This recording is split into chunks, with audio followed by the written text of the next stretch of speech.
Por el Sindicato de Trabajadores del Petróleo ENAP Refinerías S.A. Aconcagua, expone su presidente, Norberto Díaz Sánchez. Tiene la palabra.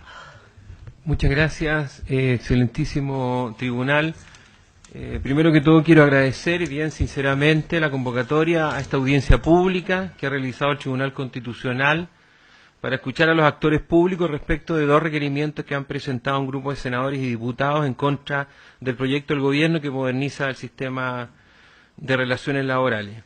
Quiero partir señalando en mi calidad de presidente del sindicato ENAP, de vicepresidente de la CUT, en mi calidad profesional de trabajador social y no de abogado ni jurista, expresar más que argumentos jurídicos, elementos que ayuden a la reflexión, particularmente en aquello vinculado a la titularidad sindical y la extensión de beneficios.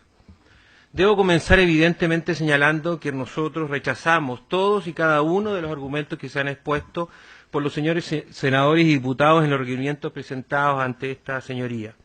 Lo rechazamos porque creemos que están equivocados, en primer lugar porque las normas aprobadas por el Congreso son efectivamente constitucionales y lo que están haciendo, en nuestra opinión, es cuestionar el legítimo interés de una mayoría social que se expresó en el Parlamento y en el Congreso y que cree que los sindicatos y las negociaciones colectivas son los elementos que los países desarrollados y exitosos han usado para repartir de mejor manera la riqueza que se construye en un país, junto con los impuestos. Este proyecto, señores miembros del Tribunal, tiene por declarada finalidad promover el fortalecimiento de los sindicatos como sujetos principales de la negociación colectiva. Tal como se inspira el derecho del trabajo, esto tiene primacía en la realidad.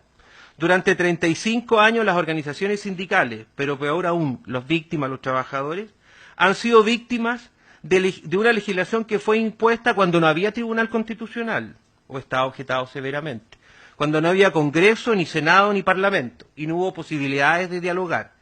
Los trabajadores chilenos somos víctimas de una legislación que tiene una vigencia de 35 años, porque lo que sucedió del 90 en adelante fue simplemente prolongar largamente las leyes de la dictadura y no tocar los pilares fundamentales de lo que se conoció como plan laboral. Cuestionamos el plan laboral dictado en la época de la dictadura, porque lo sustantivo lo que persiguió fue hacer desaparecer un sujeto social. En Chile, antes que las AFP, antes que las ISAPRES, antes que el decreto ley 600, antes que la privatización de las empresas públicas, aquí lo que se hizo primero fue destruir a un actor social, la organización sindical en Chile. Se estableció una huelga que no paraliza, se le dieron atribuciones especiales al empresariado para extender los beneficios y se construyeron mecanismos jurídicos, legales y a posterior culturales y políticos para debilitar a los sindicatos y constituirlos en organizaciones inútiles. Durante 35 años, por la vía de la extensión unilateral de los beneficios, el empresariado lo que ha provocado es que en Chile no existe organización sindical. Es falso y es mentira, señores miembros del tribunal, que en Chile no hayan sindicatos porque la gente no tenga interés. En Chile no hay organización sindical porque la gente cuando intenta armar un sindicato es perseguida, es excluida, es sacada de puestos de promoción y en algunos casos, como en la minería y en el montaje industrial, incluso con la cohabitación de los sindicatos, que malamente se han convertido en pequeñas fábricas de empleo, pueden estar en famosas listas negras y tenemos chilenas y chilenos que durante años no encuentran trabajo en la minería o en el montaje industrial. Nosotros cuestionamos las normas heredadas de la dictadura porque lo que provocaron fue hacer desaparecer un sujeto que permitía en este Chile distribuir mejor la riqueza. La extensión unilateral de los beneficios durante 35 años, señores miembros del tribunal, no ha sido usada por parte del empresariado con el interés de promover mayor igualdad al interior de las empresas.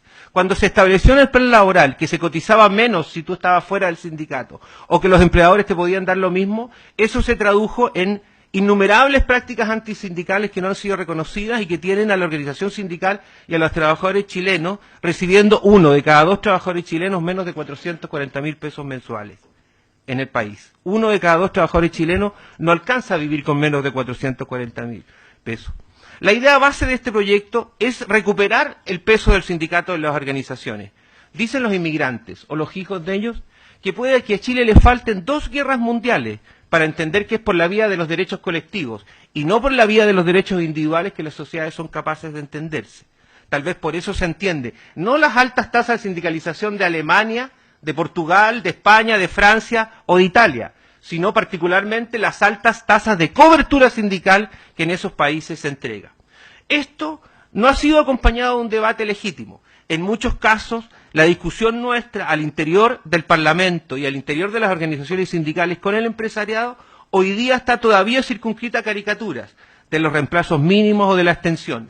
Nosotros no nos negamos a que los beneficios sean para todos los trabajadores de una planta o de una industria. Nosotros lo que hemos cuestionado es que durante 35 años esta ha sido el principal mecanismo que ha tenido el empresariado para torpedear la creación de sindicatos y la fortaleza de ellos. Los sindicatos se convirtieron en útiles. Los empresarios extendían los beneficios tal cual como lo querían o incluso en algunos casos mucho más. Si no estás en el sindicato, te doy lo mismo o más de lo que tienen los sindicatos. Y las ofertas para retirarse de los sindicatos han sido innumerables. La creación de grupos negociadores en grandes empresas como AgroSuper u otras llevó a la constitución al interior de una propia empresa de más de 100 contratos colectivos. ¿Cómo es posible que al interior de grandes empresas haya más de 100 convenios colectivos o contratos colectivos distintos? Todo esto se hizo para debilitar el poder de las organizaciones sindicales. Se ha dicho que esto es inconstitucional. Sin embargo, la legislación chilena permite que en el caso de asociaciones colectivas que persiguen bienes lícitos, se puedan reconocer derechos especiales. Así se hace cuando un comité de vecinos arma un comité de allegados. El Estado le reconoce derechos económicos especiales.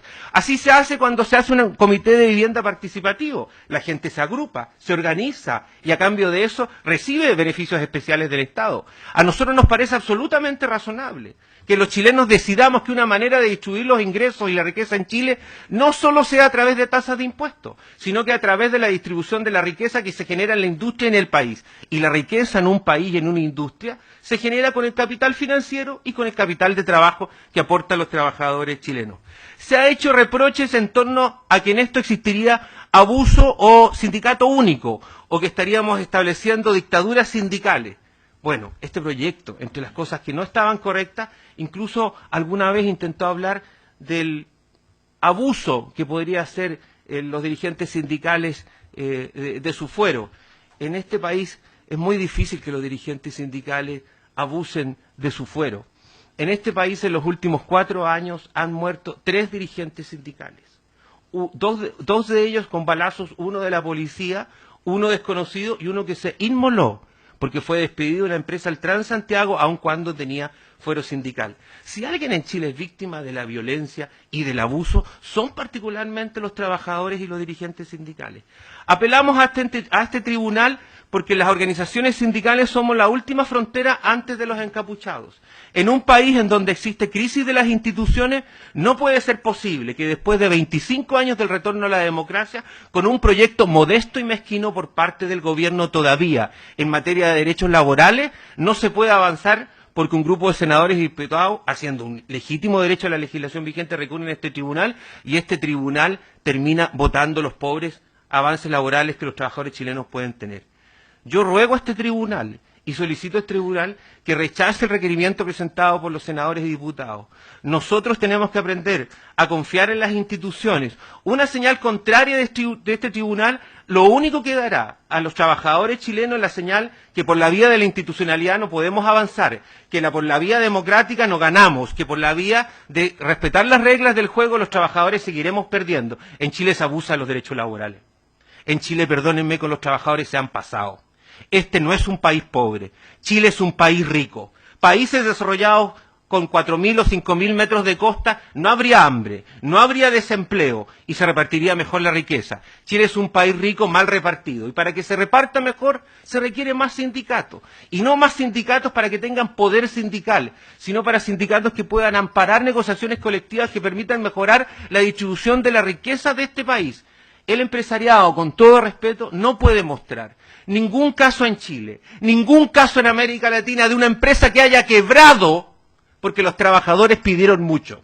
Sin embargo, nosotros podemos mostrar cientos y decenas de empresas donde los trabajadores no cobraron sus horas extraordinarias, en donde en casos de terremotos salieron a limpiar su fuente de trabajo, salieron a defender. Ningún trabajador quiere hacer huelga, ningún dirigente quiere conflicto. Nosotros queremos vivir en paz, pero que se nos pague justamente por el trabajo recibido. Se ha reclamado sobre nuestra productividad. Yo pregunto a ustedes, señores miembros del tribunal, ¿fuimos los trabajadores chilenos los que instruimos la educación pública? ¿Fuimos los trabajadores chilenos los que amparamos la Ley General del 81? ¿Fuimos los trabajadores chilenos los que le negamos a la clase obrera de este país la posibilidad de ser bilingüe, de ser más productivo o de educarse?